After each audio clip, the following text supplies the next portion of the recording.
Bom dia. Vamos iniciar agora, então, nosso segundo painel, que é Autonomias do Poder Judiciário. Eu tenho a honra, então, de convidar para compor a mesa aqui comigo o professor e assessor do Sinjus, Fabrício Oliveira Cruz. Palmas. E também assessor do Sinjus e economista, José Moreira Magalhães.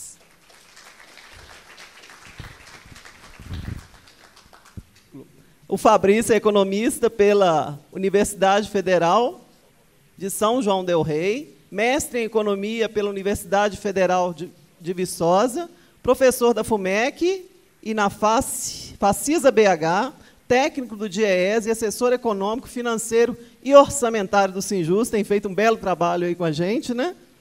E também do Serjusmig, na subseção Justiça Minas Gerais.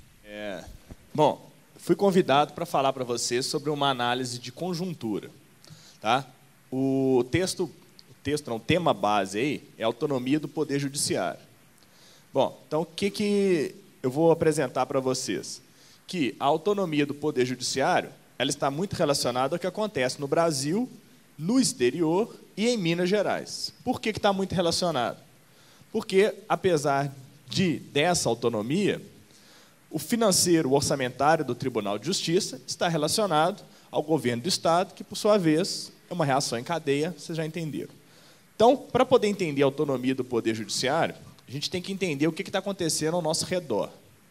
Tá? E esse tema hoje, que já está até batido, mas que ainda persiste, a globalização, ela afeta tudo. E o mercado está extremamente interligado. Bom, então vamos lá.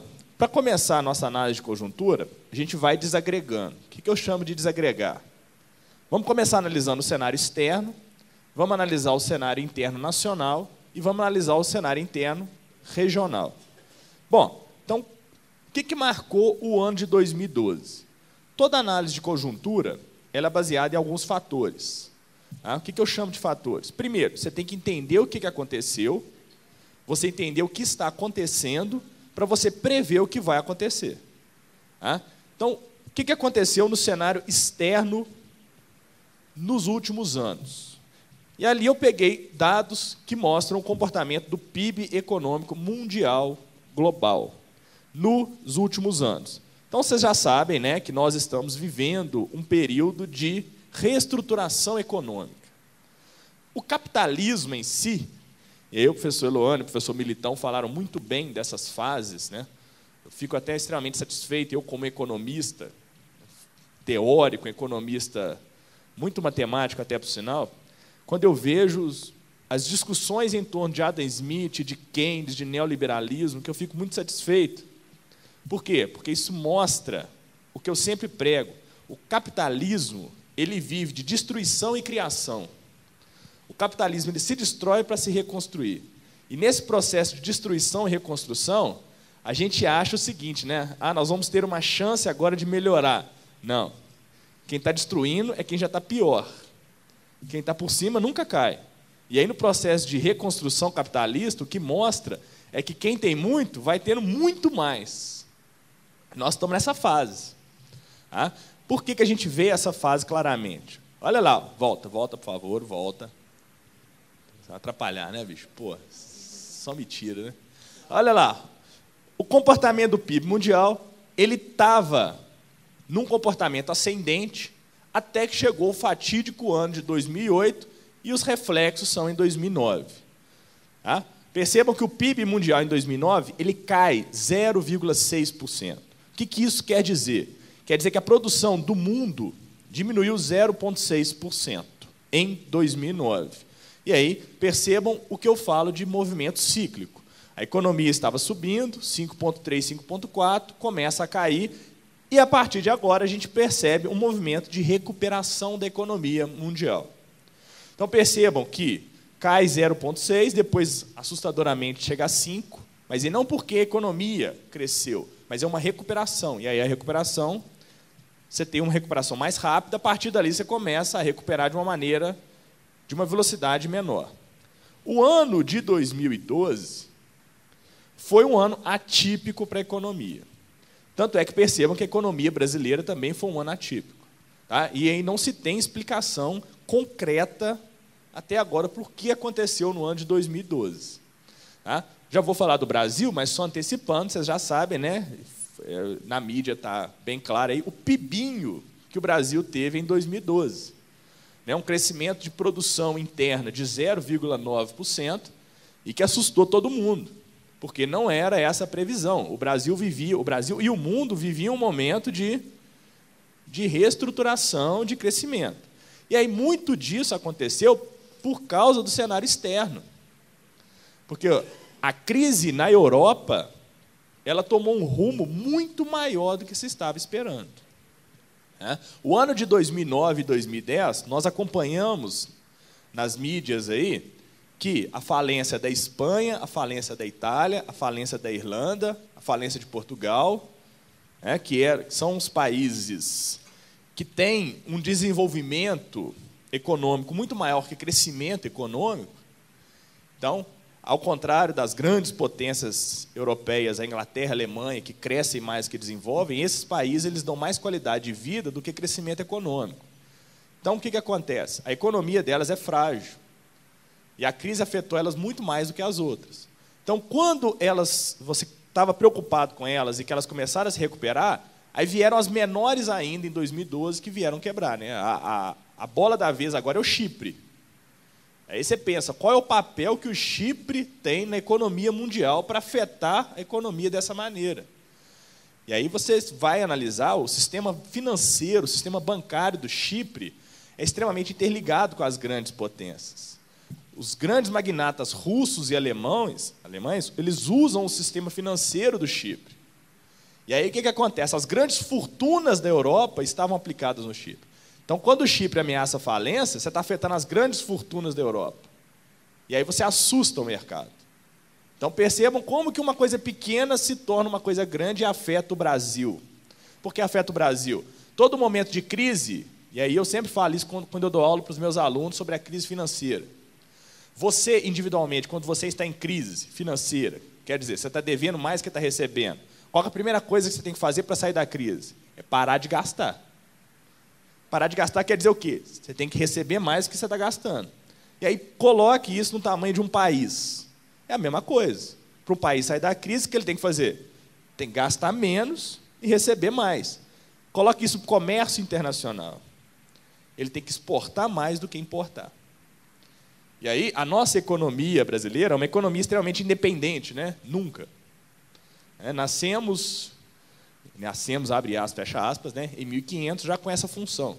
E até hoje somos assim, o nosso mercado, a nossa economia, ela é dependente das exportações. E aí, quando os grandes países mundiais, eles param de importar para sair da crise, quem sofre somos nós.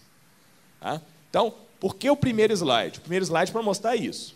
O crescimento do PIB global. Quer dizer o quê? Quer dizer que a economia mundial está se reestruturando. E está se reestruturando quer dizer que nós vamos aproveitar esse crescimento mundial. Porque a partir do momento que você tem mais riqueza, você está crescendo, você volta a consumir. Percebam aqui outro slide, que é o crescimento do comércio mundial, que é justamente isso que eu estou falando. Olha lá o ano de 2009, o que aconteceu com o comércio mundial. O comércio mundial, estamos referindo ao volume de exportações e importações. No auge da crise, em 2009, o volume de importações cai quase 20%. E aí voltem para o Brasil. Por que em 2009 o Brasil não entrou em crise como os outros países do mundo? Aí, mérito para a política econômica do governo. Não a política econômica como um todo, mas uma política.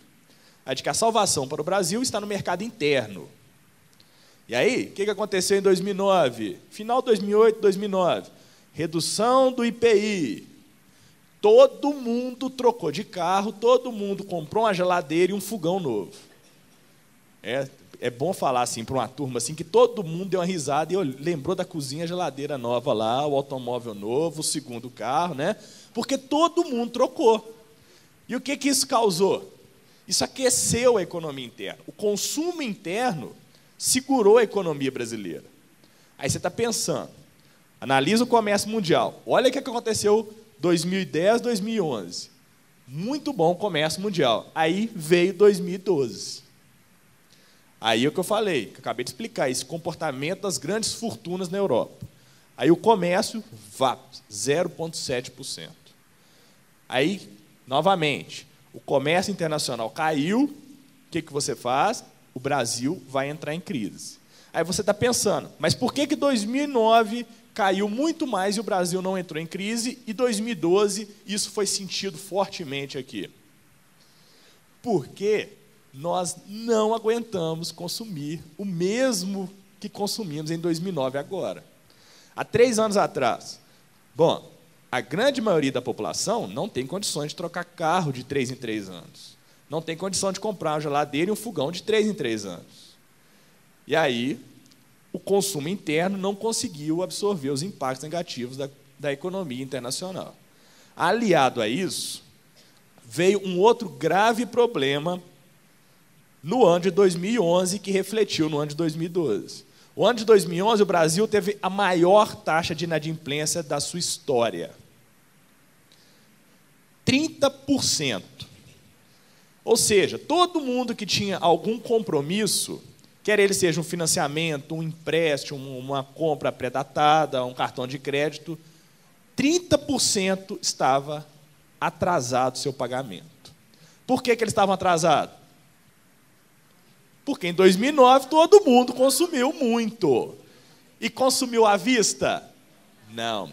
Eu me lembro que em 2009 você podia comprar um carro em 72 vezes. Você comprava um carro em 6 anos. O que acontece? Primeiro ano você paga, segundo ano você paga, terceiro ano o dinheiro já sumiu. E aí a inadimplência do Brasil aumenta. Se o pessoal está inadimplente, o pessoal não vai consumir. E aí o que o governo fez em 2009? Começou a diminuir a taxa de juros básica do mercado. A Selic ela cai de quase 20% para 7,25%. Por que o governo diminuiu a taxa de juros? Para diminuir o endividamento da população. E por que diminuir o endividamento da população? Mas eu estou endividado, eu não vou fazer um novo empréstimo. Vai. Você tem um empréstimo lá que você está pagando 30% de juros, você faz outro que vai pagar 7%. E aí você quita o de cá e diminui o endividamento. Essa é a estratégia do governo. Tá? Não deu certo. Tanto é que tivemos o PIBinho de 2009. Mas percebam que está tudo baseado no comportamento do comércio internacional e as ações que o governo faz para poder minimizar essa situação. Alguns números da economia internacional ainda assustam. Tá? Então, a gente vê 2012 com uma tendência para recuperação em 2013, mas tem algumas coisas que ainda assustam. Por exemplo, a queda da renda pessoal disponível nos Estados Unidos em 4%. O que isso tem a ver com a gente? Os Estados Unidos são os maiores consumidores do mundo. E se a renda deles está diminuindo em 4%, quer dizer que o consumo vai diminuir em 4%. Então, isso no mês de janeiro de 2013. Então, a gente já tem uma luz acesa aí mostrando que vai vir coisa pior por aí. Bom, a taxa de desemprego na zona do euro ela atingiu 11,9%. Da população que tem condições de trabalhar, a chamada população economicamente ativa, cerca de 12%, 11,9%, estão desempregados. É a maior taxa da Europa. É a maior desde a crise de 1929, para vocês terem uma noção. Tá? Ainda, essa taxa, isso é o que mais assusta. Porque às vezes você pode pensar que é uma coisa pontual. Não, ela vem aumentando 0,1% nos últimos 12 meses. Para economista, a gente chama isso de tendência. E uma tendência ela é difícil de ser invertida. Tá? Tem que ser uma coisa muito forte para inverter uma tendência de 12 meses.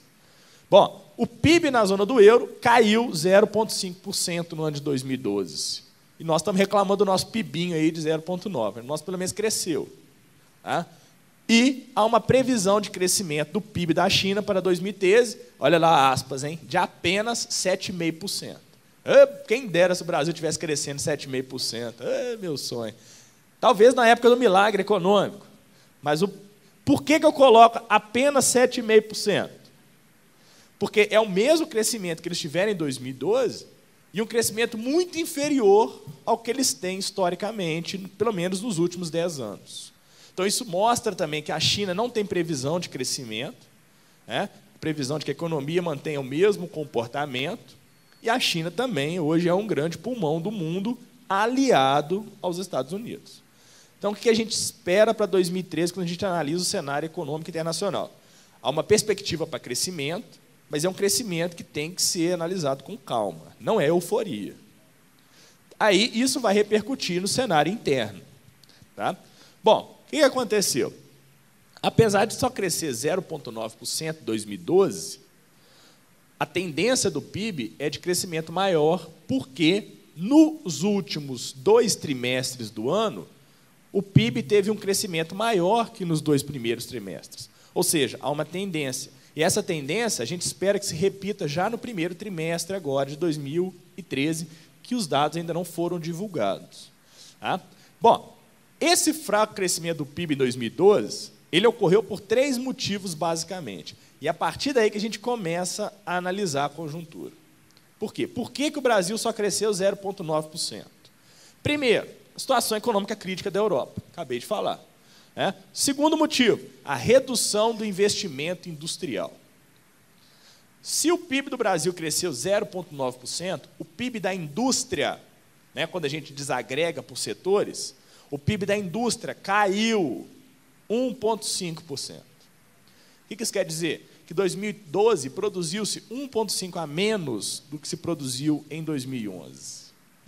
Bom, e aí você começa a pensar, empresa que produz menos, contrata mais ou menos? Menos. E aí aumenta o desemprego. O desempregado consome mais ou menos? Menos. Se o indivíduo está consumindo menos, as empresas vão produzir mais ou menos? E aí virou um ciclo que é difícil também de ser quebrado. Então, isso tudo está acontecendo no Brasil, aliado ao aumento das importações. Essas 2 variáveis aqui, por último, elas vão ter relação com a inflação, que eu volto para falar delas, que é a inflação aqui que tem efeito direto sobre essas 2, a redução do investimento e o aumento das importações. Tá? Bom, olha o que eu estou falando para vocês de tendência do PIB do Brasil. Percebam o seguinte, a partir do 4º trimestre de 2011, o PIB brasileiro ele tem uma tendência de alta. E é isso que a gente analisa. Então, já que desde 2011, trimestralmente, ele está crescendo, nós vemos que há uma tendência para que esse crescimento continue. Mas o que me dá medo é porque nós estamos sendo otimistas com valores irrisórios. Nós estamos falando de crescimento de 0,1%, de 0,3%, 0,4%, 0,6%. Mas, mesmo assim, estamos otimistas. Essa é a situação do Brasil. Nós estamos nos contentando com crescimentos irrisórios. E ainda saindo satisfeitos. Tá? Bom, pelo menos não estamos em crise. Tá? O auxiliar. Bom, para 2013, o que a gente espera para 2013? Um crescimento de 3% do PIB. Quer dizer que iremos produzir a mais 3%. Bom, é bom. É pouco, mas é bom. Na atual conjuntura, se crescermos 3%, estaremos satisfeitos. E o que isso afeta a vida de vocês? O que o Brasil crescer 3% tem a ver com vocês no Judiciário Mineiro? Isso aí, resposta básica, né? Produziu 3%, quer dizer que arrecadou também mais. E aí a arrecadação vai repercutir na receita corrente líquida. Isso aí. Agora, e se crescer 0%? E se cair 2%? Aí começa a dificultar, né? Que aí dá carta na manga para o outro lado da mesa. Se crescer 3%, daqui a pouco eu vou mostrar para vocês que Minas Gerais está tão ruim assim não, tá? E é isso que a gente tem colocado lá na mesa de negociação. Bom, a produção industrial ela deve crescer 3% também. E aí uma melhoria nas expectativas dos empresários. E aí vai incidir diretamente sobre o grande imposto desse país e o grande sustentador das finanças públicas de Minas Gerais, o ICMS, que incide diretamente sobre a produção industrial. O ICMS hoje representa 85% da receita de Minas Gerais. Então, se a indústria crescer, Ótimo, vamos lá. Mais uma vez, o ano de 2013 deve ser marcado por duas grandes variáveis. O que está sustentando a economia brasileira? O consumo das famílias e o gasto do governo. Bom, por que o consumo das famílias? Assim como em 2008 e 2009, como nós sustentamos a economia, isso deve se repetir agora em 2013. Tá? Por que isso deve se repetir em 2013? Primeiro, o gasto das famílias cresceu 3,1% no ano de 2012. E isso com endividamento de 30%. Tá? Apesar disso tudo, o governo ele tem agido para estimular o crescimento interno. Tá? Como assim estimular o crescimento interno? O governo é o grande responsável pela gerência do sistema econômico nacional. E como que o governo faz isso? Bom, vocês acabaram de ouvir o professor Eloane falando que isso depende de como o governo pensa. Atualmente, o nosso governo federal está vinculado ao Partido dos Trabalhadores e tem tido uma ideologia muito favorável ao que eles chamam de consumo e renda. Até o ministro Mercadante deu uma declaração essa semana, um pouco polêmica, quando foi considerado isso aí, o crescimento de 0,9% do PIB. Aí ele falou que não, para eles, PIB era emprego e consumo. Isso aí não era problema no Brasil. Bom, nós economistas apartidários temos uma visão um pouco diferente. Tá? Mas não vamos entrar nessa questão aí, porque isso aí vai ter efeitos maiores no futuro. Esperamos que não. Tá? Esperamos que a equipe econômica do governo, que é extremamente qualificada, o ministro Manteiga talvez seja um dos economistas teóricos mais espetaculares que o Brasil possui hoje. O senhor Alexandre Tombini, presidente do Banco Central, é um técnico que conhece a política monetária do Brasil como poucos. Então, a gente acredita muito nessa equipe econômica e a gente espera que ela tome a decisão correta a partir de agora. Tá? Bom, como que o governo tem agido? Para estimular o ano de 2013, para que o PIB não cresça só 0,9%, o governo prevê um investimento na ordem de 470 bilhões de reais em infraestrutura. Onde serão aplicados esses 470 bilhões aí? Que bom que vocês já sabem. Que bom que vocês já sabem. Bom, é muito investimento em função da Copa do Mundo. Nós que moramos em Belo Horizonte, nós já vimos a Cristiano Machado ser construída e destruída quantas vezes nos últimos 3 anos? O problema é esse. O problema do Brasil é esse. O problema do Brasil não é a quantidade de dinheiro que se investe em infraestrutura. Aí eu volto, cadê o Militão? Está aí, o Militão já foi passear. É a diferença entre eficiência e eficácia. Tá? É utilizar o dinheiro de maneira eficiente. Tá? A gente faz um projeto lá de duplicação da Cristiano Machado, duplica, quem mora na região sofre com as obras ali 1 ano, 2 anos. Na hora que ficou livre, não, agora vamos construir o BRT. O que nós vamos fazer agora? Vamos só adaptar? Não, nós vamos quebrar tudo que foi feito e vamos construir o BRT. Aí quem sofre com isso? Somos nós. Mas investimento da ordem de 470 bilhões impulsionam o país. Impulsionam o país como? 470 bilhões quer dizer que vai gerar emprego.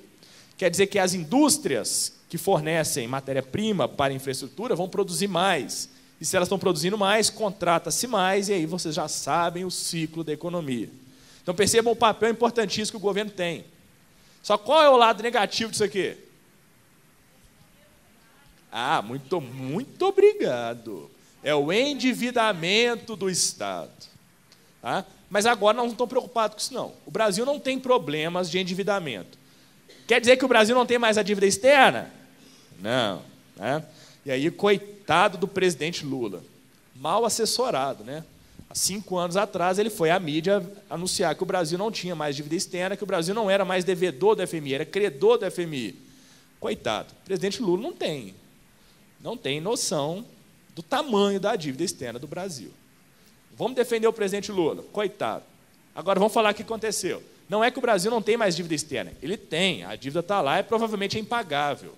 O que acontece é que nos últimos 10, 12 anos, o Brasil deixou de pegar dinheiro emprestado. E aí está certo, né?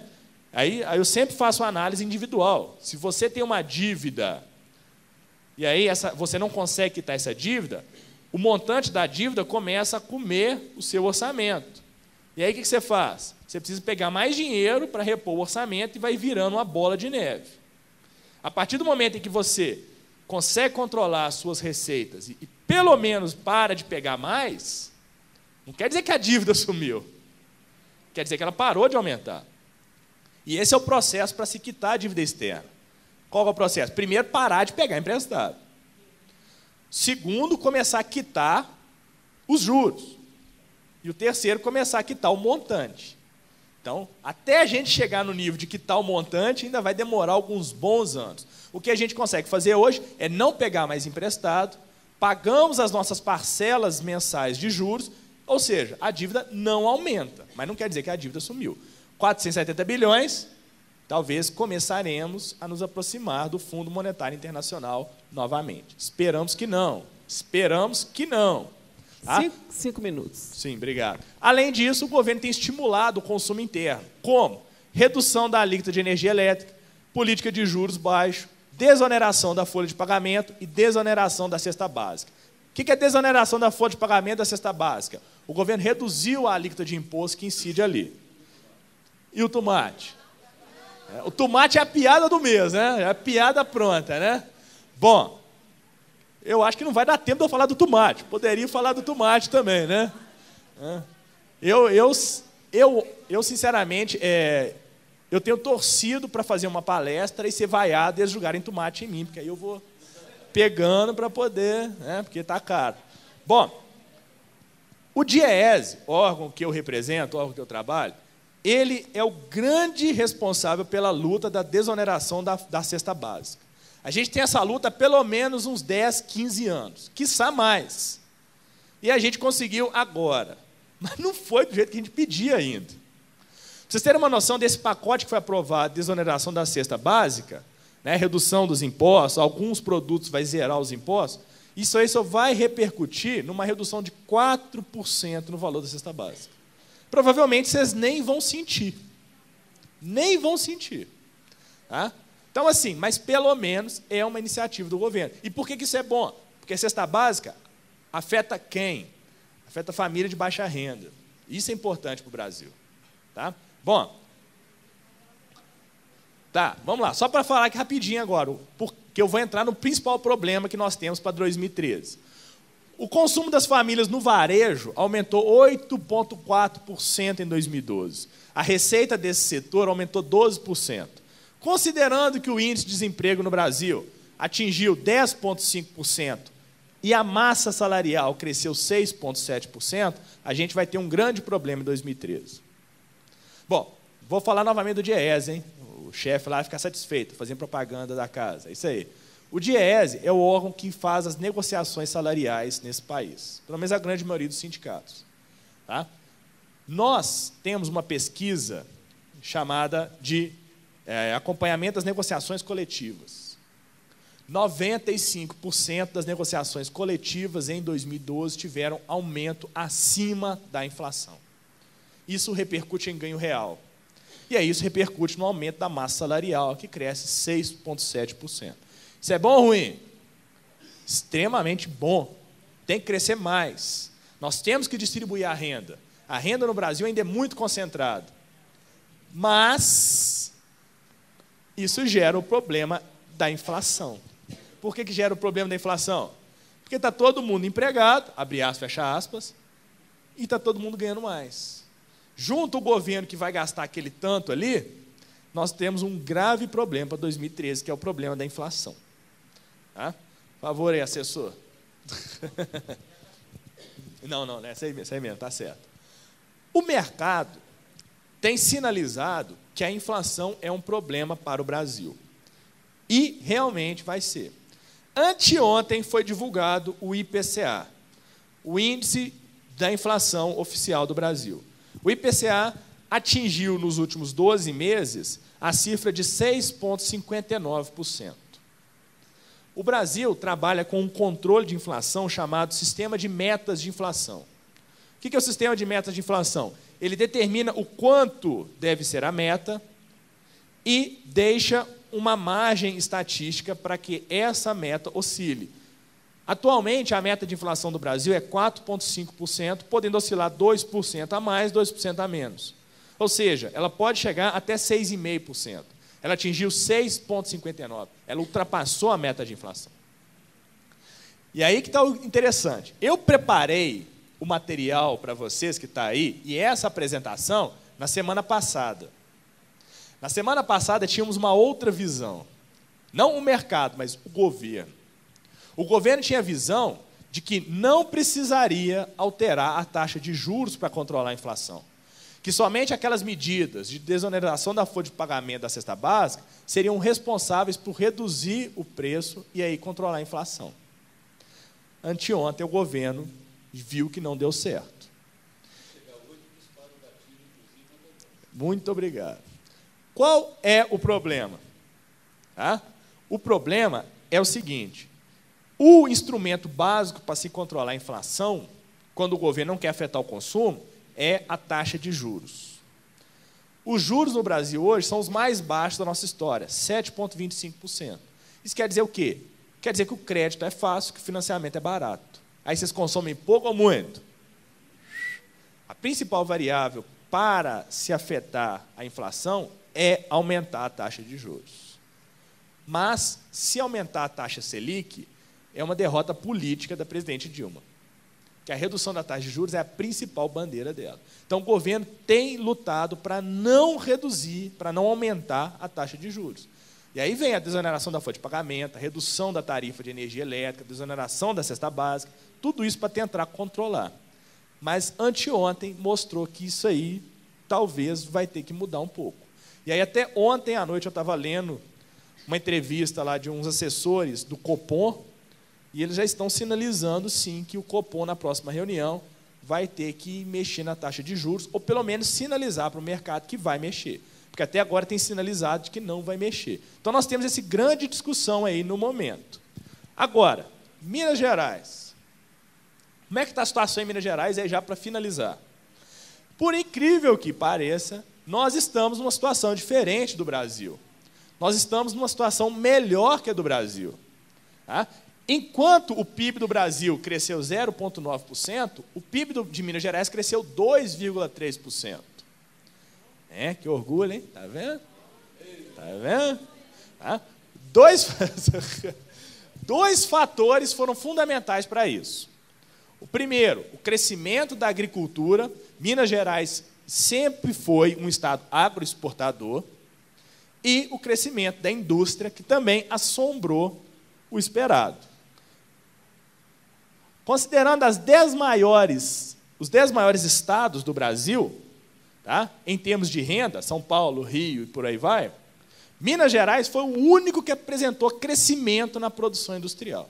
Enquanto todos os outros estados ricos tiveram redução da produção industrial, o Parque Industrial de Minas cresceu 1,4%. O que isso quer dizer? Enquanto os outros estados estão buscando recuperação, Minas Gerais está buscando expansão.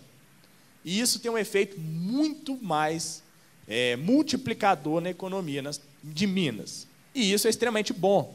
Porque, novamente, vocês já sabem, indústria produz mais, ICMS, arrecadação. E é isso que nós temos batido na tecla. O governador de Minas tem feito o discurso de que o cenário é de recessão, é impossível dar reajuste, e não é. Para Minas Gerais, o cenário é diferente. Tudo bem, não é espetacular, mas é um cenário extremamente favorável.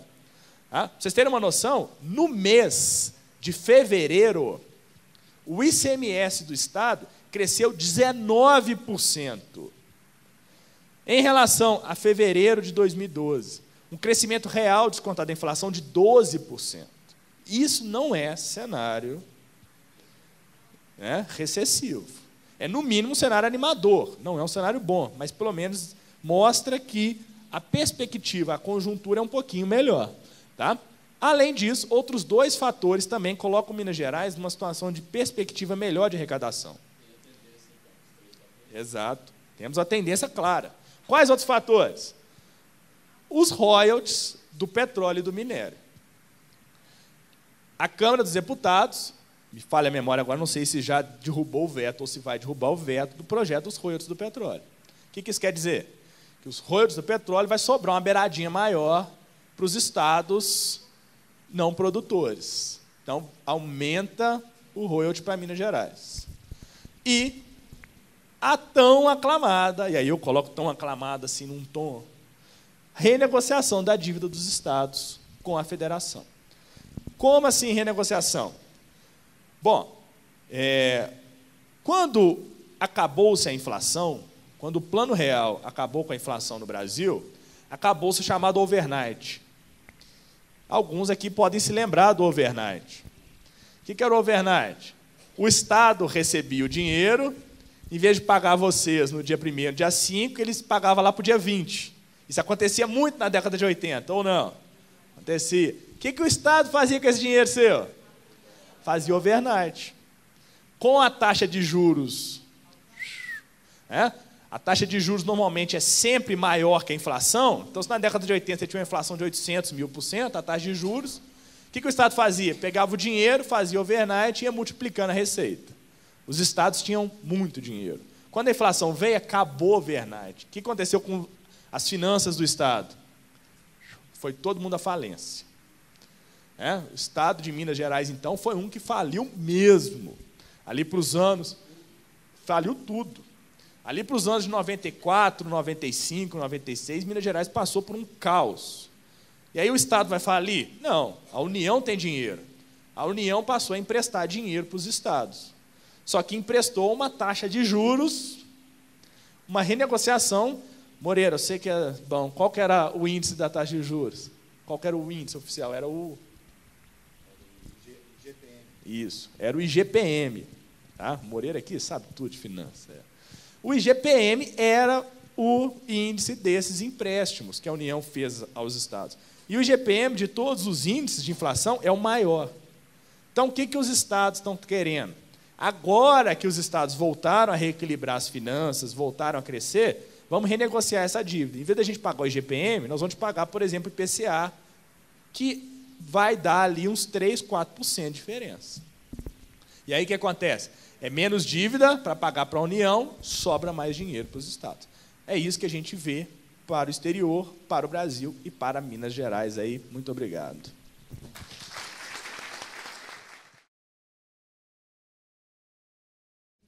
E vou passar a palavra agora para o nosso segundo palestrante, que muitos já conhecem aqui, que é o José Moreira Magalhães.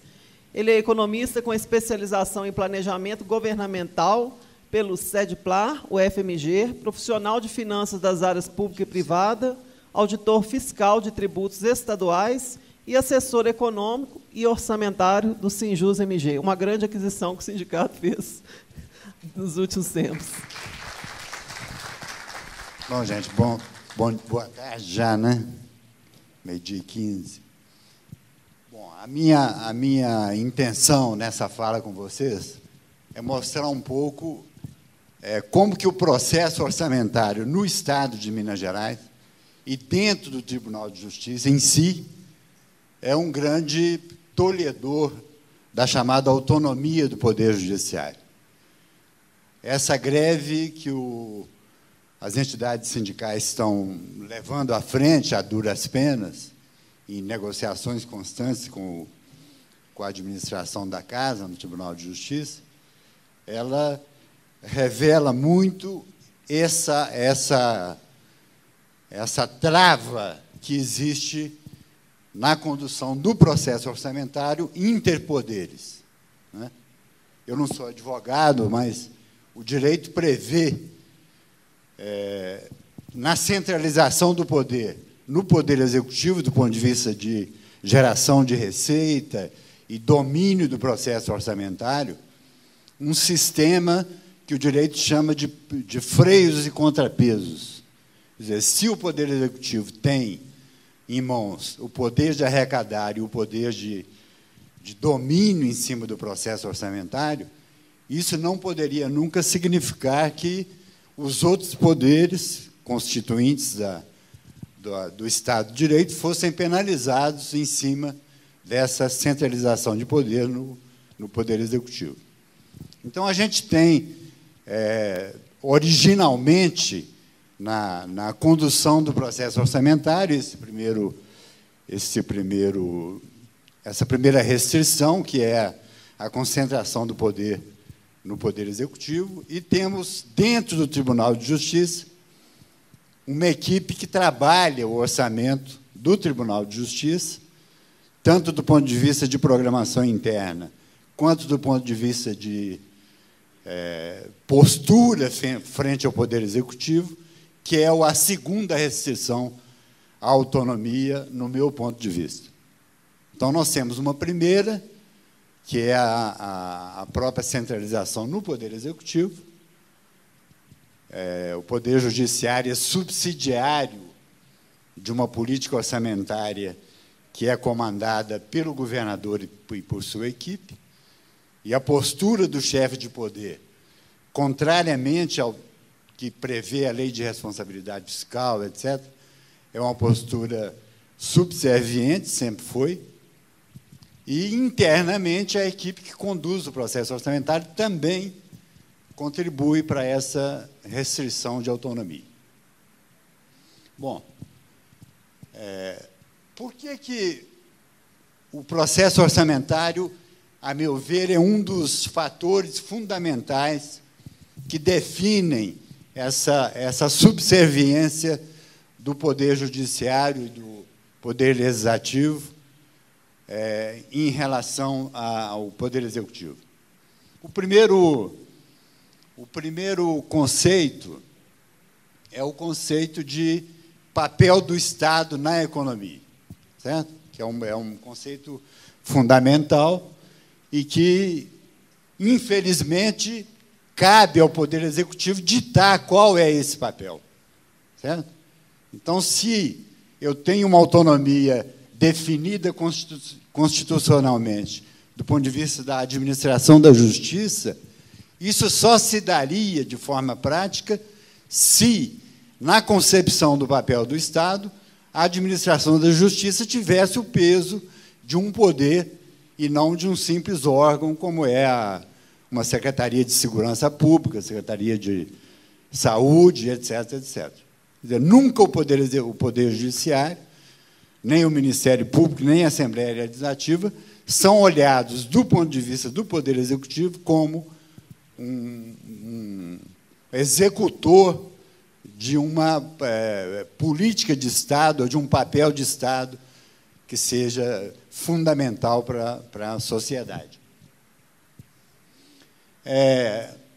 Esse encaminhamento do papel do Estado junto à sociedade, ele veio evoluindo, o professor, na primeira palestra, já colocou isso, ele veio evoluindo de uma forma a abrir mais a participação da sociedade do que a restringir a participação.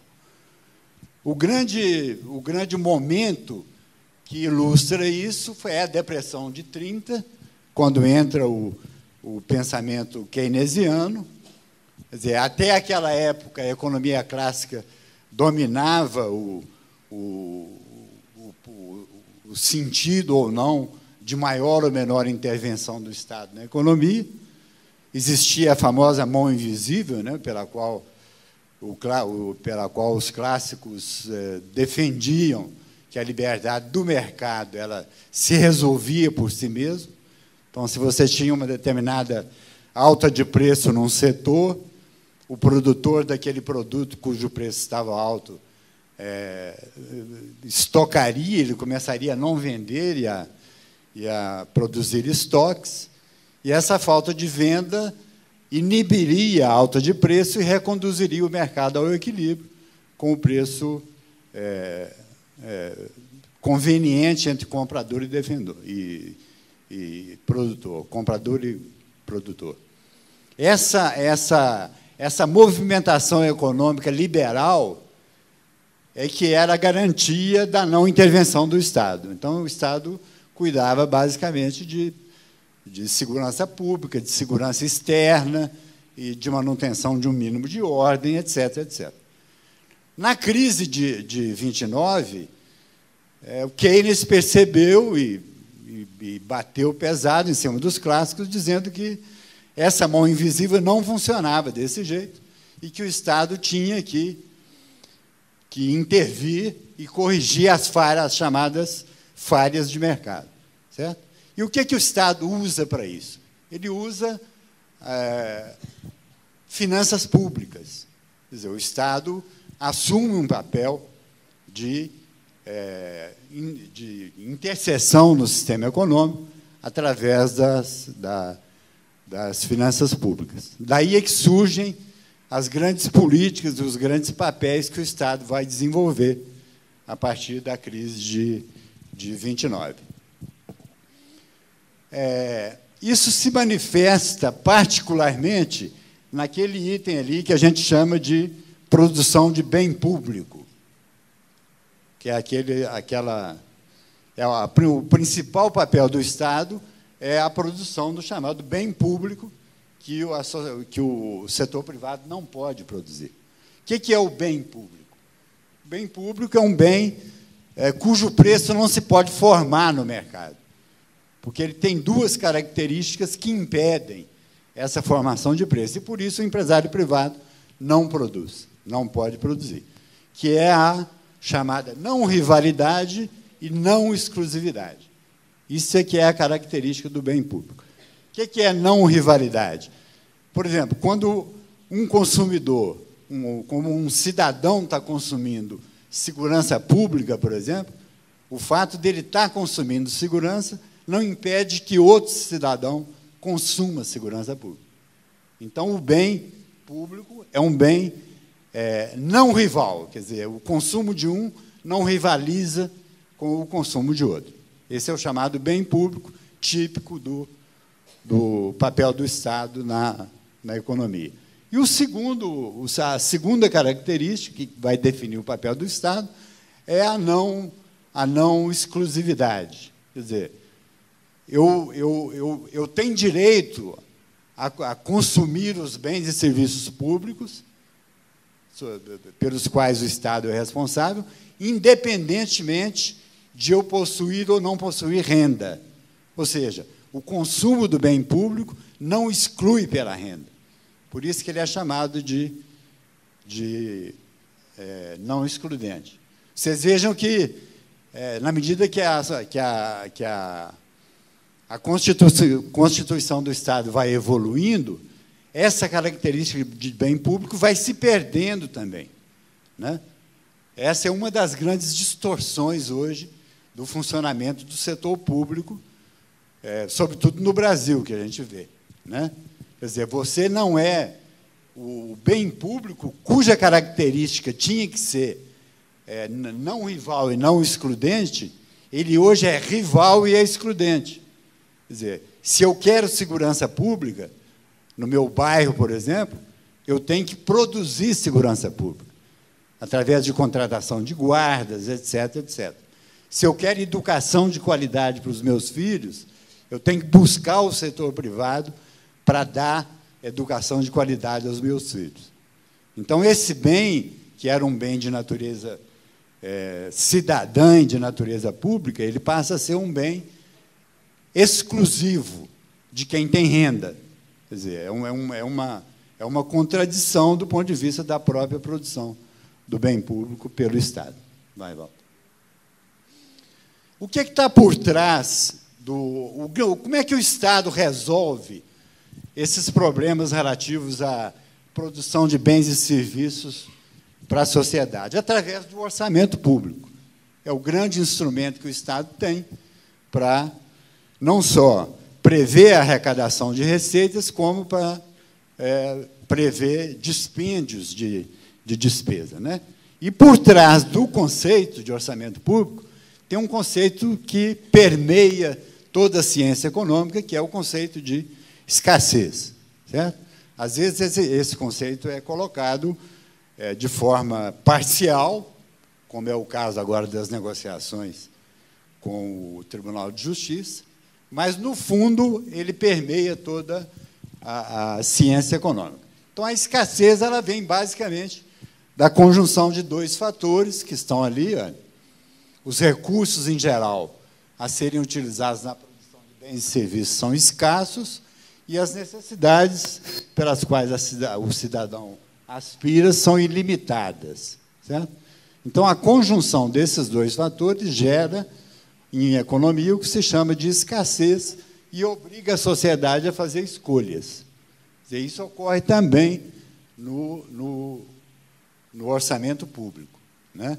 Quer dizer, como eu tenho uma determinada limitação de receitas, eu vou ter que fazer escolhas do ponto de vista das despesas públicas. Então, é um conceito que permeia e que antecede a elaboração orçamentária. Vai. Bom, uma palavrinha só sobre as receitas, que nós vamos precisar depois, lá na frente, do conceito de receita corrente líquida, que é um dos limitadores da autossuficiência do Poder Judiciário. As receitas que o Estado usa em seu orçamento, todo mundo sabe, são chamadas de ou receitas correntes ou receitas de capital. Né? Em geral, as receitas correntes são receitas que são oriundas da atividade normal do Estado. Então, o Estado tributa, ele tem a receita tributária, o Estado cobra a contribuição de seus servidores, ele tem a receita de contribuições, o Estado industrializa algumas coisas, ele tem receitas industriais, etc., etc. E as receitas de capital, que são as receitas específicas de natureza não propriamente resultante da atividade do Estado em si. Né? Essas receitas de capital, ó, são as operações de crédito, quer dizer, o Estado usando o crédito público para complementar suas próprias receitas e cumprir os seus papéis. Depois, eventuais alienações de bens e transferências de capital que ele recebe. Então, esse é o lado das receitas do orçamento público. Pelo lado das despesas, há várias classificações que são importantes, e a principal delas é essa aqui, ó, as despesas por categoria econômica, que podem ser correntes, inclui pessoal, custeio e transferências correntes, e de capital, que são os investimentos. Tá? O Tribunal de Justiça, por exemplo, vocês devem ter percebido isso, sempre que o sindicato entra em negociação com o Tribunal de Justiça, há um fator limitativo na negociação, que é o argumento do tribunal, que é esse aqui. Ó. Quer dizer, o tribunal tem um projeto de investimentos futuros que compromete toda a receita reservada que ele possa ter. Nós sabemos que o tribunal hoje tem cerca de 500 ou 600 milhões de reais em caixa e que ele, insistentemente, se nega a colocar na mesa de negociação, sempre que essa fonte de recurso é buscada pelas entidades sindicais, alegando que existe uma perspectiva de investimento que precisa ser continuada. Por exemplo, fóruns que foram lançados, projetos de informática que foram lançados e que comprometem essa reserva financeira. Quer dizer, isso é uma falácia, tá certo? Do ponto de vista da composição orçamentária do tribunal. Por quê? Porque as reservas financeiras sempre vão sendo formadas quando você tem superávit orçamentário. Quer dizer, toda vez que a receita orçamentária supera a despesa orçamentária, isso ocorre todo ano no Tribunal de Justiça. Eu fui 10 anos diretor de finanças do tribunal, a Francisca está aí presente, também foi diretora de finanças do tribunal. Então, todo mundo que passa pelas finanças do tribunal sabe que a restrição de negociação de reserva financeira, do caixa do tribunal, é uma restrição falaciosa. Por quê? Porque todo ano o Tribunal de Justiça gera recursos orçamentários e financeiros na forma de superávit e que são acumulados nas reservas financeiras do tribunal. E, apesar disso, ele não abre mão, com argumentos sem nenhuma fundamentação legal, nem institucional, de abrir mão dessas reservas financeiras. Bom, tem um outro aspecto do orçamento do tribunal que para mim é uma restrição fundamental na negociação, que é o fato de a lei exigir uma determinada classificação do orçamento, que é a chamada funcional programática, e que o tribunal usa como uma imitação daquilo que a lei prevê que deve ser o orçamento-programa. Então, o planejamento do tribunal peca, mais uma vez, restringindo a ação da própria instituição, quando ele descumpre o verdadeiro sentido dessa classificação funcional programática, que seria o quê? Quer dizer, o processo orçamentário ele teria que ter uma lógica interna que partisse de uma função de planejamento bem feita dentro do Tribunal de Justiça, depois materializar em cima de um orçamento, que fosse o orçamento programático, e depois de uma programação que fosse o elo entre o planejamento e o orçamento. É coisa que a gente não vê lá no Tribunal de Justiça hoje. Então, o orçamento é maquiado, é um orçamento feito orçamento-programa através de uma mera classificação funcional programática. Ninguém sabe o que está ali dentro, nem a corte que vota o orçamento sabe o que o orçamento do tribunal contém. E isso é uma restrição do ponto de vista não só de compreensão do orçamento do tribunal, como de negociação com a administração do tribunal do ponto de vista orçamentário.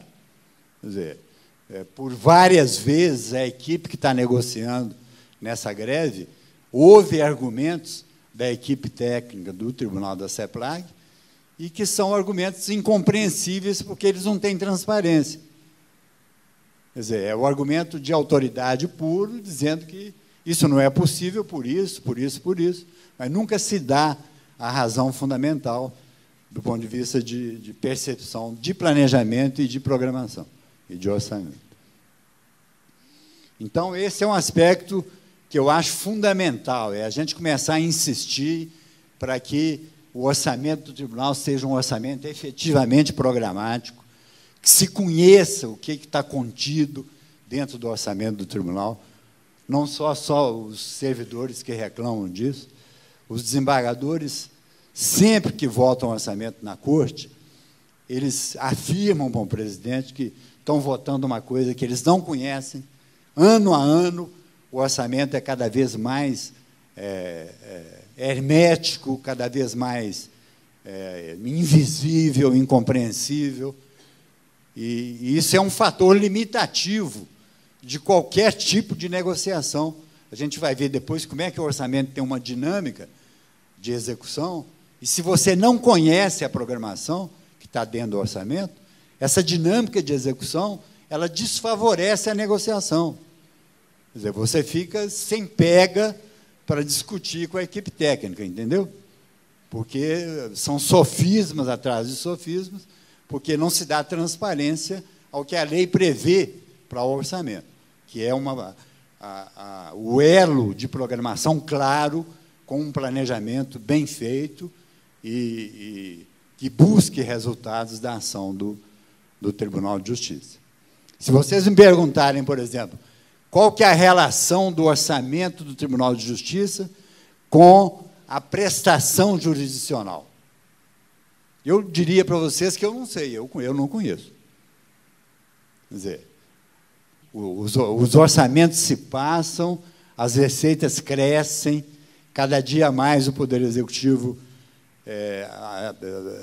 arrecada mais receita corrente líquida, os recursos próprios do tribunal são recursos crescentes, a taxa de fiscalização judiciária, as aplicações financeiras das reservas.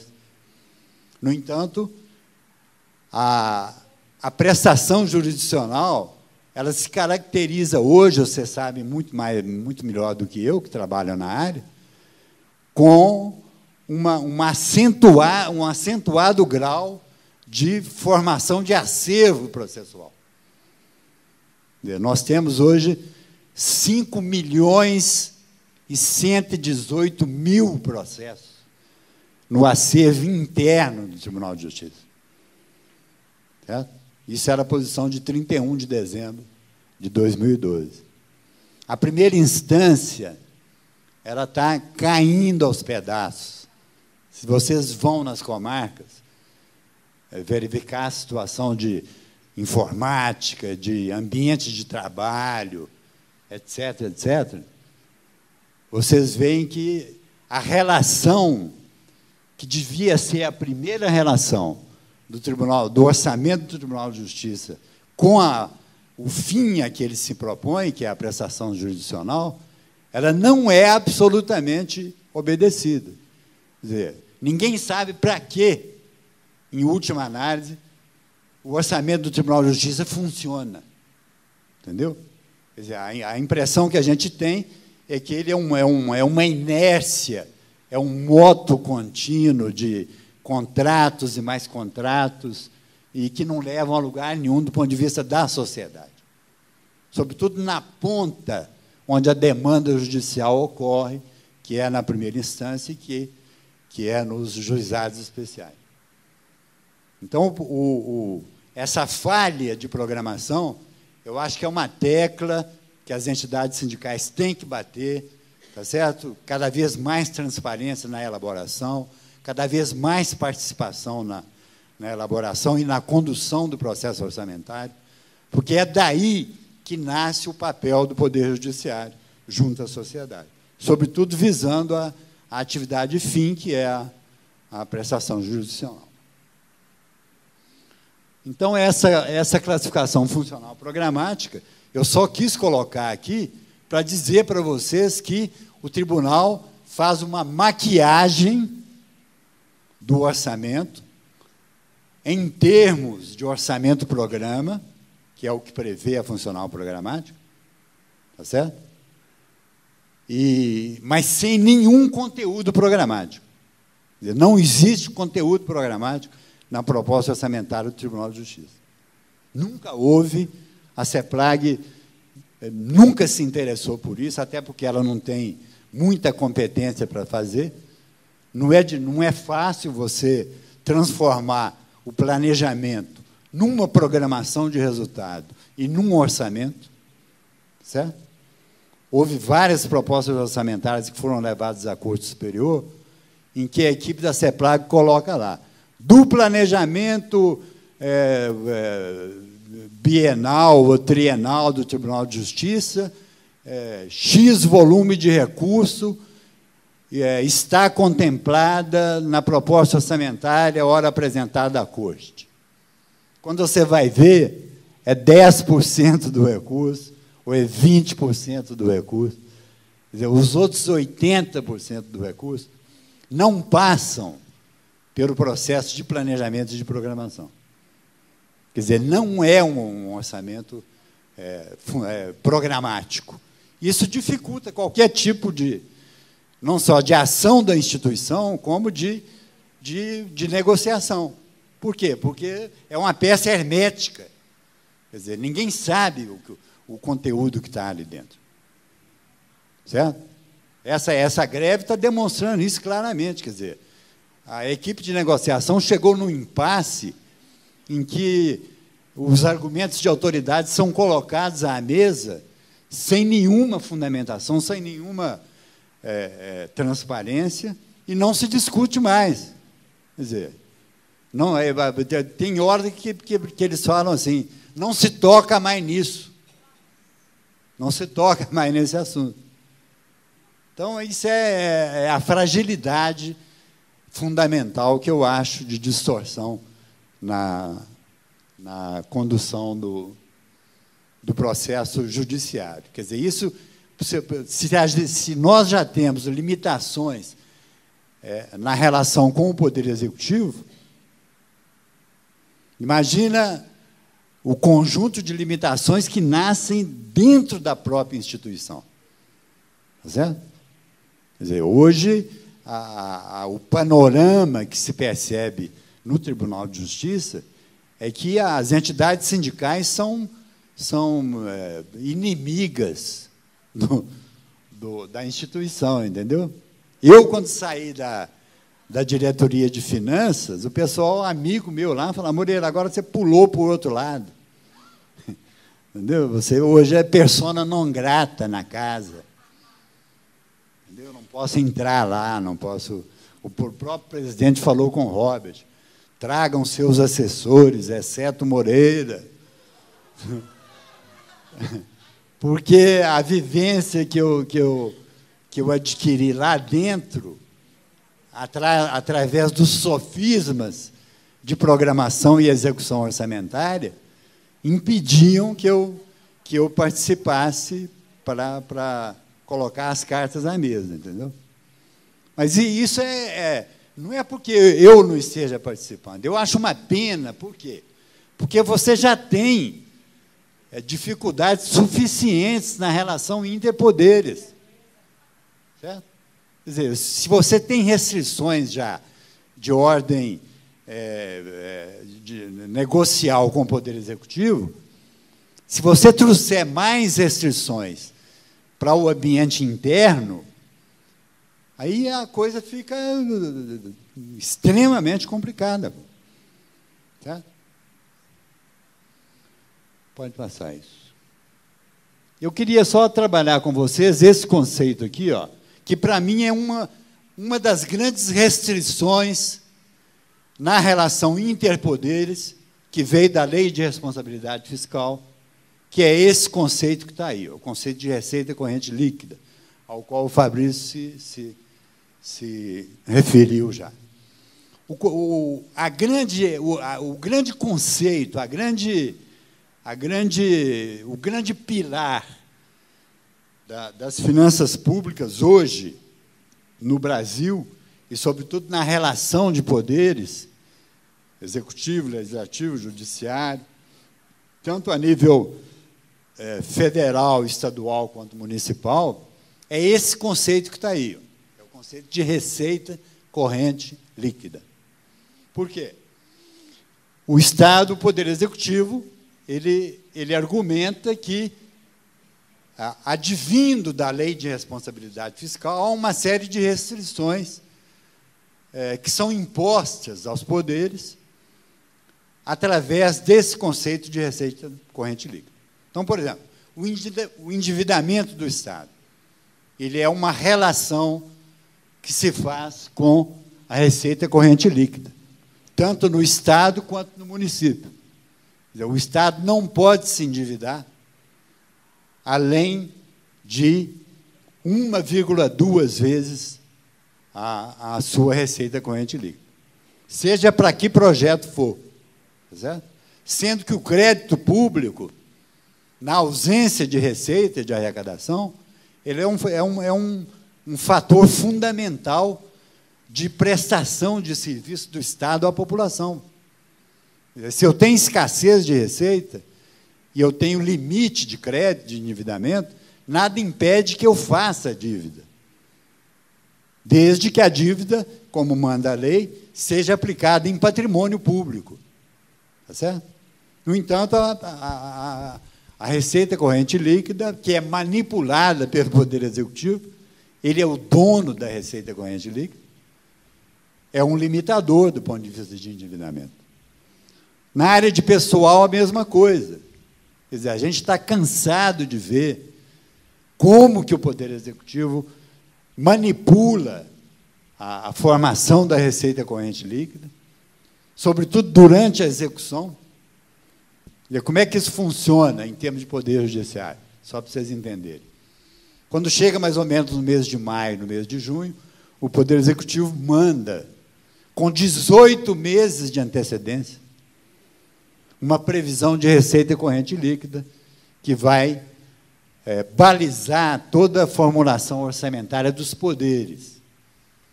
Isso com 18 meses de antecedência. Por quê?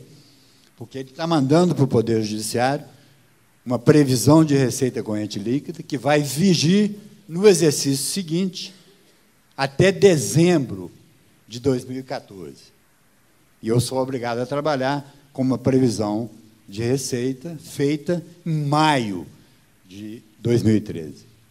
Quer dizer, quantas incertezas, quantos fenômenos extraordinários vão ocorrer nesse período de 18 meses. No entanto, eu fico travado numa previsão de receita corrente líquida feita 18 meses antes. E o pior que acontece, quando se verifica na execução da receita corrente líquida, sempre subestimada pelo Poder Executivo, um excesso de arrecadação, o Executivo se apropria do excesso. Então, por exemplo, o Poder Judiciário tem 6% de limite legal para a folha líquida de pessoal. 6% da receita corrente líquida. Certo? Se ocorre, vamos supor, eu tenho lá uma receita corrente líquida inicialmente estimada em 40 bilhões de reais. Então, o Poder Judiciário tem, de limite legal, 2 bilhões e 400 milhões para a folha líquida de pessoal. Não é a folha bruta, é folha líquida. Não é aquela que vai no orçamento. Se a arrecadação da receita corrente líquida vai para 45 bilhões de reais, e isso sempre acontece, porque o Poder Executivo parte de um princípio conservador de que a receita tem que ser subestimada. Tá certo? Então, eu teria, nesse acréscimo de 5 bilhões de reais, de 40 para 45, mais 6% relativos ao Poder Judiciário. Isso dá 300 milhões de reais. No entanto, a postura de subserviência do presidente do tribunal frente ao governador do Estado abre mão e tem aberto sempre mão da busca desse excesso de arrecadação. Há pouco tempo o Sinju soltou um informativo, não sei se vocês chegaram a ler, em que, num período de 2005 até 2012, 31 de dezembro de 2012, o Judiciário deixou nas mãos do Executivo, por falta de postura negocial, de autonomia de poder, 1 bilhão 296 milhões de reais. O desembargador Orlando Adão, quando eu estava em finanças, eu insistia muito nisso com ele, porque o espírito da lei de responsabilidade fiscal, quando fala em repartição de recursos interpoderes, o espírito da lei não é e nunca foi a receita estimada. Sobretudo porque a receita estimada é subestimada, por um princípio até contábil, de conservadorismo. O espírito da lei é o quê? A receita é efetivamente arrecadada. Só que o Executivo se apropria do excesso de arrecadação, e não tem sido pouco esse excesso de arrecadação, certo? E não repassa e não divide com os poderes de Estado, a não ser do ponto de vista de migalhas que levam à negociação. Agora, por exemplo, essa greve está vivendo um momento típico de ordenação que parte do governador do Estado, com certeza absoluta. Quer dizer, a database é um precedente, que vai pegar o Ministério Público, que vai pegar a Assembleia Legislativa, que pode pegar o Sindsaúde, que pode pegar o Sindifisco, entendeu? Então, existe uma ordem implícita para nós, explícita para o presidente do tribunal, do governador do Estado, no sentido de que segurasse a configuração desse direito. Tanto é que eles mandaram, na proposta orçamentária, e só semana passada, isso foi decidido na negociação, um índice de database que não é o espírito do artigo 37 da Constituição Federal, pô, de recomposição de poder de compra com inflação. A inflação foi 6,42 e eles mandaram 5 como índice de database. Então, na luta da negociação é que se conseguiu restabelecer o índice de 6,42. Moreira, vou só te pedir para concluir, para a gente poder ter um tempinho para o debate. Tá ok. E encerrar. Tá. Só dá só mais uma. Deixa eu ver se tem mais alguma coisa interessante. Vai. Vai.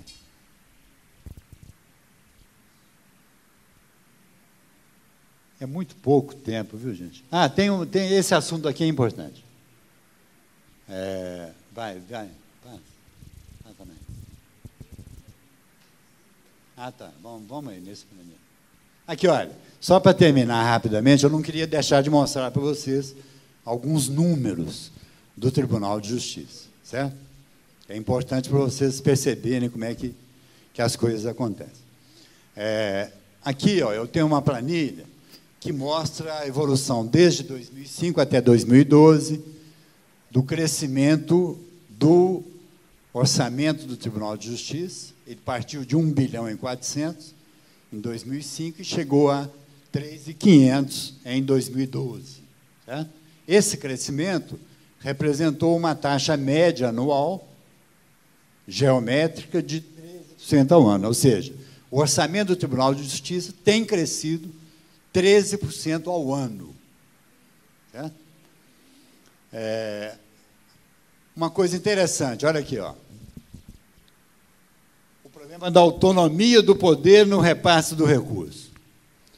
O Tesouro do Estado participou nesse orçamento, que cresceu 13% ao ano, com uma média de 9% ao ano,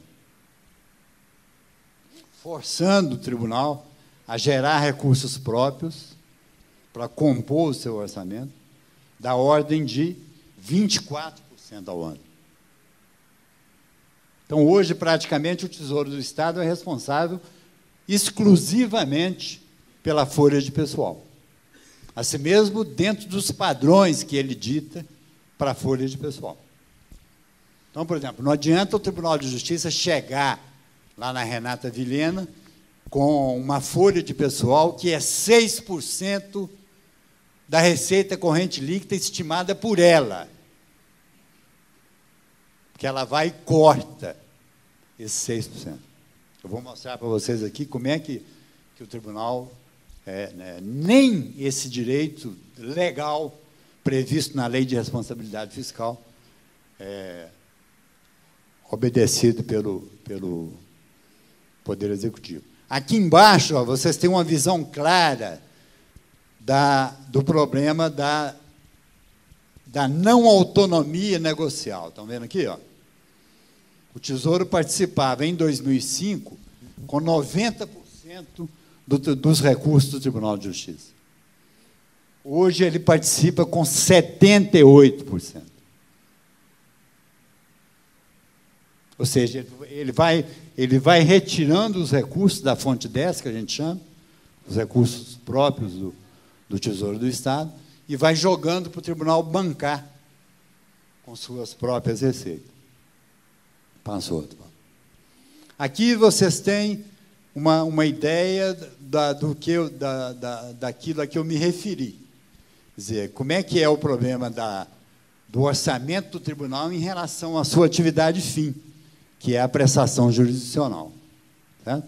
Então, olha ali, enquanto o orçamento cresce 13% ao ano, no período, a demanda judicial, eu chamo de demanda judicial, os processos que são distribuídos. Certo? Quer dizer, é o povo chegando à justiça com um feito que vai ser julgado. Então, isso é uma demanda da população de prestação de serviço de justiça. Então, essa demanda cresceu 4%. Foram distribuídos no período 19 mil processos. A oferta, quer dizer, os processos julgados, crescem a 6% ao ano. Apesar disso, eu tenho um acervo processual de 5 milhões de processos, acervo interno. Qual que é a conclusão que a gente pode tirar disso? Não é por falta de orçamento que os processos deixam de ser julgados. Quer dizer, a taxa de crescimento do orçamento, ela é o dobro, mais do que o dobro, da taxa de julgamento de processo. Isso significa o quê? Eu acho, já falei isso com o Robert várias vezes, que o problema da prestação jurisdicional precisa entrar na pauta de luta dos sindicatos. Certo? Porque aí é que está a função primordial da entidade sindical. É claro que todos os direitos têm que ser objeto de luta, mas o principal deles é aquele que afeta a sociedade, que é a prestação jurisdicional. Certo? Está concluindo, Moreira? Estou concluindo, é a última. Eu estou mostrando aqui, olha, eu mostro para vocês o argumento que eu dei anteriormente, né? A evolução da receita corrente líquida do Estado, quer dizer, ela parte de 19 bilhões em 2005, chega a 40 bilhões em 2012, isso é a receita efetivamente arrecadada pelo Estado. Então, um crescimento médio de 11% ao ano. A folha líquida do tribunal cresce, em média, 12% ao ano. Ou seja, o Tribunal de Justiça não está fazendo nada mais, nada menos, do que conduzindo a sua folha de pessoal dentro do crescimento da receita corrente líquida do Estado. E, pior ainda, deixando para trás 1.283 bilhões que estão ali. Ó. Vocês podem ver que a cada ano, olha, eu podia buscar 6% aqui, ó, ou 5,61%, e busquei sempre valores menores, estão vendo ali? Ó. Quer dizer, isso significa que, a cada ano, se eu aplicasse aqui o percentual previsto na lei, eu teria direito a esses acréscimos aqui, em cima de folha de pessoal. Com um agravante ao qual eu já me referi. Essa receita sempre é subestimada. E a postura que a gente prevê do presidente do tribunal como chefe de poder, junto ao Poder Executivo, nunca se verifica. Quer dizer, a postura é de subserviência, postura de deixar que os excessos de arrecadação e de receita permaneçam, que o governador do Estado os distribua como ele quer, tá certo? E a instituição é que se vire, como se a prestação de justiça não fosse um papel do Estado, um dever do Estado. Bom, era isso que eu queria, nesse curto espaço. Muito obrigada, Moreira, pela sua explanação. A gente vê a importância das palestras dentro da luta aí dos sindicatos, a gente vê o tanto que a gente está batalhando aí pela melhoria da condição do trabalhador, e o tribunal alegando não ter condições, largando essa quantidade, esse montante todo para trás aí, a troco de quê, né? A troco do sacrifício dos servidores, que estão aí pagando o pato. Então, vamos passar agora aos debates. Tem uma pergunta para cada palestrante. Se alguém for apresentar mais alguma pergunta, essa vai ter que ser respondida por e-mail. Então, coloca o nome do palestrante, seu e-mail direitinho, aí depois ele direciona a pergunta por e-mail, a resposta. A pergunta do Fábio: o projeto de unificação nacional do ICMS pode impactar esse cenário de crescimento do PIB de Minas? Vou pedir para você responder em 1 minuto. Fábio, quem é o Fábio? Só o Fábio, prazer. Fabrício. Vou ser bem franco com você. Tá? Eu não li o projeto. Tá? O que eu sei é o que eu tenho lido nas mídias. Então, eu vou te dar um parecer aqui, prometo fazer um estudo e te encaminhar uma coisa mais detalhada por e-mail. O que eu tenho lido é o grande objetivo desse projeto de unificação do ICMS é acabar com a guerra fiscal. Tá? Por quê? Porque Minas Gerais tem uma alíquota de ICMS X, São Paulo tem outra, Bahia tem outra e tal. Minas Gerais tem uma das maiores alíquotas de ICMS do Brasil. Pelo lado da arrecadação, a unificação do ICMS provavelmente não vai trazer o ICMS do Brasil para o nível de Minas Gerais. Provavelmente, Minas Gerais vai ter que se ajustar ao nível do Brasil. Pelo lado da arrecadação, isso pode causar uma redução da arrecadação. Por outro lado, nós temos a situação dos ganhos de escala. O que eu chamo de ganhos de escala? Com uma alíquota de ICMS menor e o fim da guerra fiscal, Minas Gerais, por ter infraestrutura e mão de obra qualificada, pode atrair mais investimento, mais empresa, e não perder as empresas, igual nos últimos 10 anos a gente tem perdido vários parques industriais para a Bahia, por exemplo. Então, o fim da guerra fiscal pode fazer com que o investimento e o PIB de Minas Gerais cresça. E aí, pelo lado que você perdeu na arrecadação, você ganha na produção e a arrecadação pode aumentar. Então, essa é a minha análise de economista. Não conheço o projeto a fundo para te fazer uma análise. Prometo fazer uma análise e te encaminhar por e-mail. Dentro de 1 minuto? Parabéns. A pergunta da Mara Carvalho para o José Moreira. O que você acha de o TJMG criar uma fundação para receber e gerir sua receita, não dependendo do executivo para isso? Estas fundações já existem em outros estados mais pobres e não falta dinheiro para os servidores. Exemplo, Ceará e Mato Grosso. 1 minuto, por favor. O que está ocorrendo em Minas é o contrário. No Tribunal de Justiça. Não sei se vocês sabem, tem um projeto tramitando na Assembleia Legislativa, que é o 3.893, é o PL que cria o Fundo Especial do Poder Judiciário. Esse fundo, a criação da fundação para gerir o recurso, ela não cria independência em relação ao Poder Executivo, né? Porque o tribunal nunca tem o montante de recursos suficientes para bancar todas as suas despesas. Então, a lógica tem sido o quê? A folha de pessoal do tribunal é bancada pelo Poder Executivo e as demais despesas são bancadas com os recursos próprios do próprio tribunal. O custeio do tribunal e os investimentos do tribunal. Tem um projeto tramitando na Assembleia que joga dentro do Fundo Especial do Poder Judiciário, a conselho do CNJ, que é uma trava. Eu tenho dito lá para o pessoal do sindicato que, se o projeto passar na Assembleia do jeito que ele está, vocês podem transformar as entidades sindicais em salão de baile, em organização de viagem ao exterior, porque acaba a luta. Por quê? Porque o projeto prevê o quê? O projeto prevê que todos os recursos próprios do tribunal vão para um fundo, que é o Fundo Especial do Poder Judiciário, e esse fundo não pode, de forma alguma, usar recursos em benefício de pessoal. Quer dizer, ele só pode ser usado ou para investimento ou para custeio. Inclusive o superávit financeiro do fundo.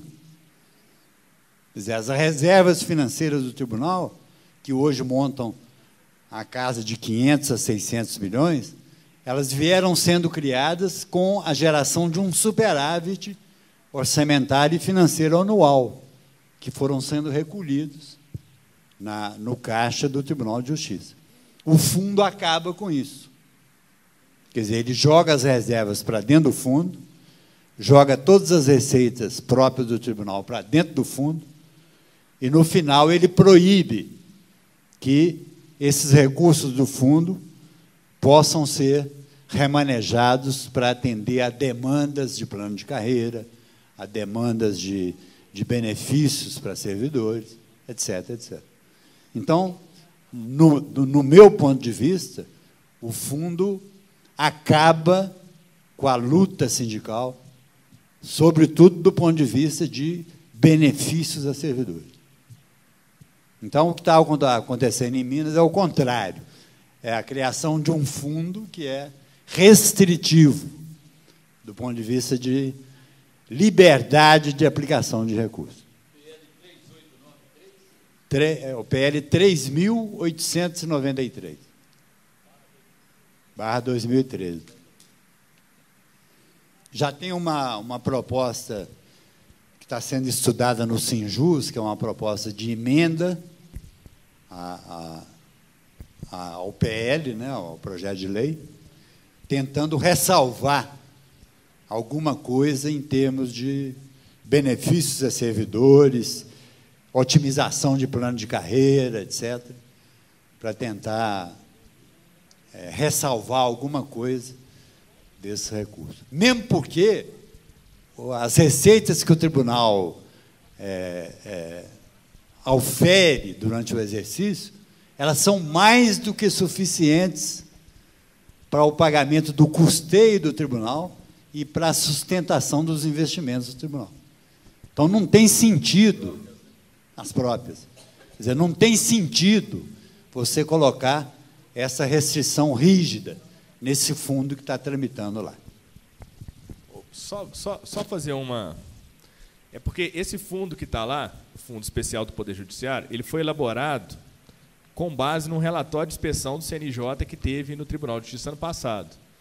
E aí o relatório fala, por isso que eu estou falando para vocês, que esse fundo ele tem que ser elaborado nos mesmos moldes de outros 3 tribunais de justiça. Esqueci agora o outro. É o Acre, esse outro que eu esqueci, e o Rio Grande do Sul. Então vamos aproveitar que o Walter, o companheiro Walter aqui do Sindicato do Rio Grande do Sul, está aqui, e ele está na programação para a parte da tarde. Então, vamos perguntar a ele como é que funciona lá, para a gente comparar, para prever o impacto que vai ter aqui. Bom, a situação de Minas Gerais, quando se analisa a conjuntura, é de uma posição extremamente favorável para o ano de 2013. Quando nós analisamos os dados de 2012, principalmente o crescimento do Produto Interno Bruto, enquanto o Brasil teve um crescimento de 0,9% em 2012, Minas Gerais teve um crescimento de 2,3%. Quando se analisa a produção industrial, os 10 estados com a maior capacidade produtiva e a maior riqueza da federação, todos tiveram uma redução da produção industrial. Apenas Minas Gerais que teve um crescimento industrial. Ou seja, então, em relação à indústria, enquanto os demais estados da federação eles tendem a um processo de recuperação em 2013, Minas Gerais provavelmente vai passar por um processo de expansão. E é claro que isso vai influenciar na arrecadação, principalmente do ICMS, que vai representar mais de 80% da arrecadação do estado, que é o principal imposto da parte industrial, e isso vai repercutir diretamente na arrecadação do estado. Então a gente tem uma perspectiva de conjuntura extremamente favorável para Minas Gerais em 2013. E se isso influencia na arrecadação do estado, de certa forma também na arrecadação do judiciário mineiro.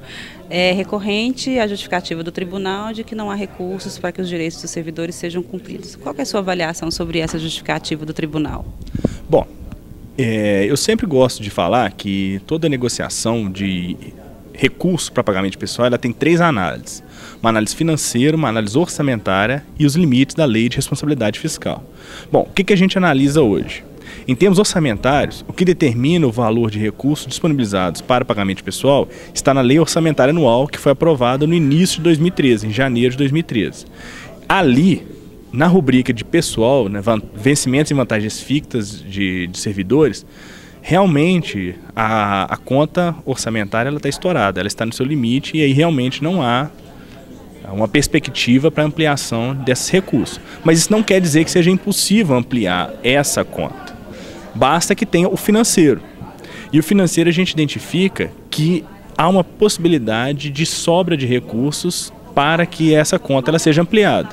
Por exemplo, quando a gente analisa a questão da arrecadação do Estado, o ICMS, como eu acabei de dizer, uma perspectiva de crescimento do ICMS, isso vai repercutir diretamente na receita corrente líquida. E o Tribunal de Justiça, ele tem, por direito da Lei de Responsabilidade Fiscal, ele pode gastar 5,6145% da receita corrente líquida do Estado. Então, se a receita corrente líquida do Estado cresce mais do que o previsto, quer dizer que o Tribunal de Justiça tem direito a empenhar mais recursos com o pessoal. Então, basta uma negociação bem feita com o Executivo para buscar uma ampliação de recursos nessa forma. Então, apesar de não ter o limite, não ter orçamento, não quer dizer que não tenha recurso para fazer a situação. Basta apenas solicitar um aumento de recursos ao Executivo e pedir uma suplementação orçamentária para que apareça esse recurso. Então, quando a gente analisa hoje, existe essa possibilidade sim. Agora, basta uma boa negociação e aí entre o presidente do Tribunal de Justiça e o governador.